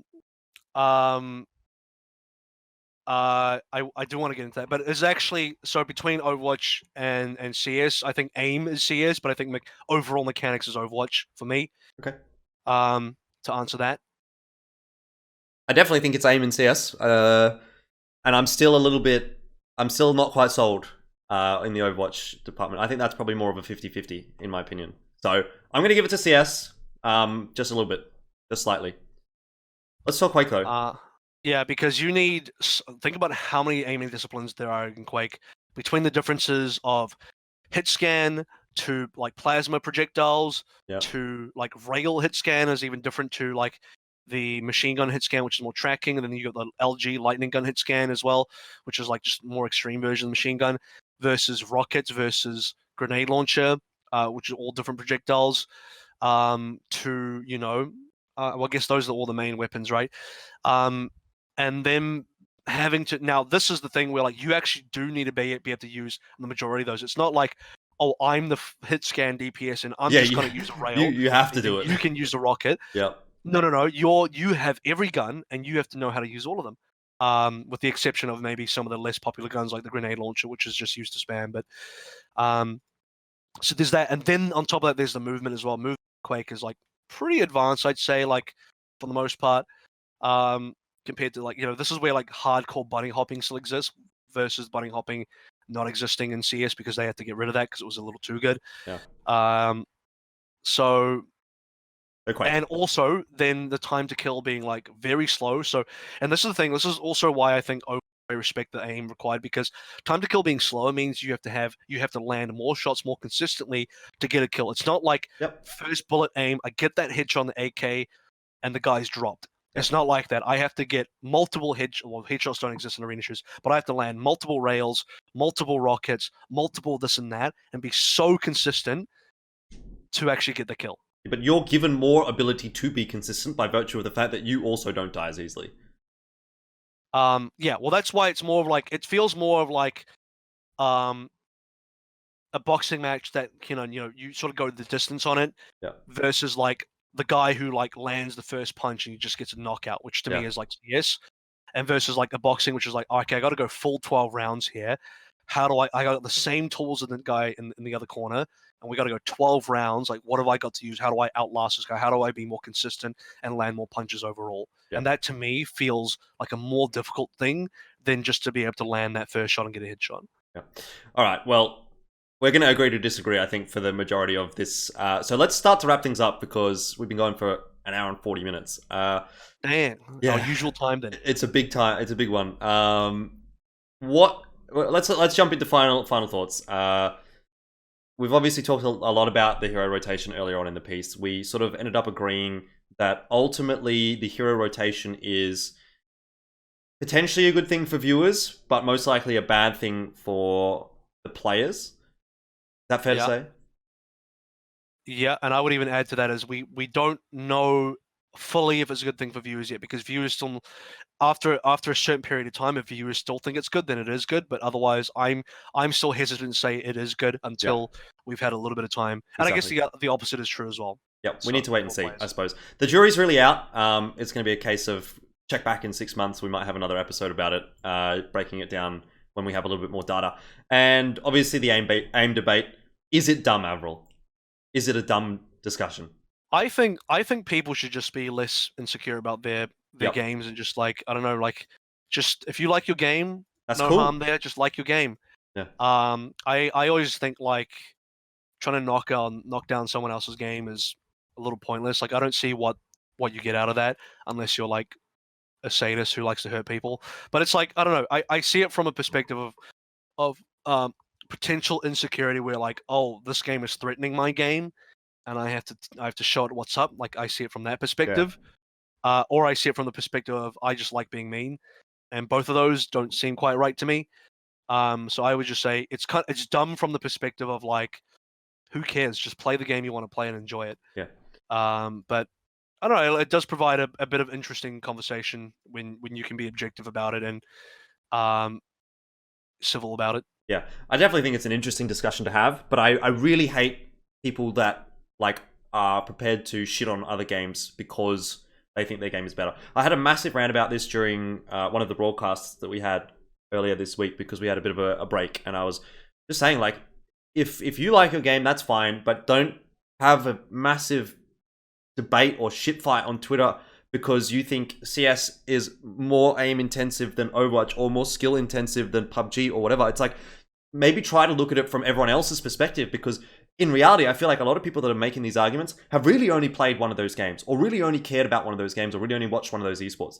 I'm in a very unique position in that I have been able to cover a very wide array of different games, and I feel like I understand better than the layman the skill involved in all of those games. And people say, like, for example, in PUBG, it's like, oh, RNG, so like the game's not competitive. It's like, are you a fucking moron? Like, that's literally not even a factor, you know. It's how you mitigate and how you work around the RNG and how you work around where other people could be and when they could be there and all that sort of shit. It's like, think about that maybe for a second. People need to remember RNG is not, you can't look at it in a vacuum. Like, there's different levels of RNG. Like, for example, let's go to the casino. RNG, the difference between I'm going to play the slots, which is 100% RNG, I cannot impact it anyway except just pulling on the lever more times, versus poker, which has got so many levels to it, or blackjack even, where there's some maths involved. There's so many the difference between the RNG. They're both RNG games, but one of the RNG games I can do nothing, and the other RNG game I can do a lot. And the people who are good at those RNG games can do a lot. So RNG cannot just be seen in a vacuum. That's a perfect example. And it's obviously not the only example. RNG is just one aspect of something like, for example, PUBG. I mean, we've already talked about all the skills involved in Overwatch and in CS and how different they are. It's apples to oranges, you fucking idiots. Stop. Just stop. Also, that's all I'm going to say. I was also that guy. You know, I was a Dota 2 guy very early on, and I had like no gameplay in League, and just purely because I just thought it looked like a bad game, and I would rip on League, which is fine, by the way. If you just think it looks like a bad game, go ahead. Yeah, but then I also transitioned to that, like, because it looks like a bad game, I'm gonna say it like it's a bad game, even though I've never played it. Yeah. This is me like way back in the day, like League Season 1 and Dota 2 is like beta and just coming out. And then later on, I mean, results in the pudding, I now don't play Dota 2 at all, and I still play plenty of League. I like fully transitioned over because I never gave it a fair chance. I feel like once I actually played League, I got to appreciate what was good about the game. And sure, I had complaints about the game. I still do have some complaints. Things that I think Dota did better that League doesn't do well.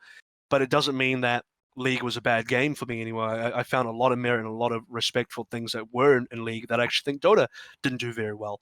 So, and I think that's true across the board. And you can look at CS:GO and Overwatch, where like, yeah, you can say that CS:GO does all of these things really well that Overwatch doesn't do. But then also, we brought this up, but Why does it matter? people use a noob friendly argument as like a bad thing, as like a good or bad thing. But I'm looking at it like, hey, like, isn't there merit to having a noob-friendly game because that lets people jump into your game? Isn't it bad that if your game is like too elitist and it's too hard for people, how are you going to get new people in your game and people, to want to join your game that aren't already there if you don't have some level of noob friendliness? Like, it's not a bad thing in my opinion. Yeah, well, I don't know that necessarily is the case for Counter-Strike because they've actually recently been smashing records with like highest player base they've ever had. I think it reached over 1 million concurrent or something like that. For they're doing latest something viewership right as well. So they're doing something's going right to get people in. Either way, I don't know what it is. Yeah, that's down another rabbit hole that we don't really have time to talk about tonight. All I'm going to say, my TLDR here for this, and to sum it all up, is just because you like a game more than another game doesn't mean it has more skill involved. Okay? And if you think that, shut up. That's going to be the end of the episode. Thanks, AVRL, for joining me, and of course, having a long chat. We're always having good chats here. Let's find out where can we follow you? Where can we catch up with you? Because I know you've been streaming a little bit lately, and if people are interested in seeing you, other side. Oh no, okay. Yeah, right this about link, there. Yeah, this link right here was my Twitter, and then my Twitch is the same one, but without the I'm at the front. It's just AVRL for the Twitch. Sweet, that's where you can find AVRL. You can find me on at Elfishguy right there in the Twitter link, and also I stream on Elfishguy 11, and you're probably watching this on my YouTube. So if you are, please feel free to subscribe. Let us know what you want to hear about as well. We're very keen to talk about many different topics. Yeah, give us a topic. Yeah, so give us a topic. We'll probably talk to it to death, maybe more than you might like. But we're very interested in hearing what you guys are interested in. Any last words you want to have, AVRL? Yeah, look forward to the next episode. And the one after that. And the one after that. We got some bangers lined up, I think. Yeah. All right. So. Well, that'll be that. Thanks for watching. See you next time.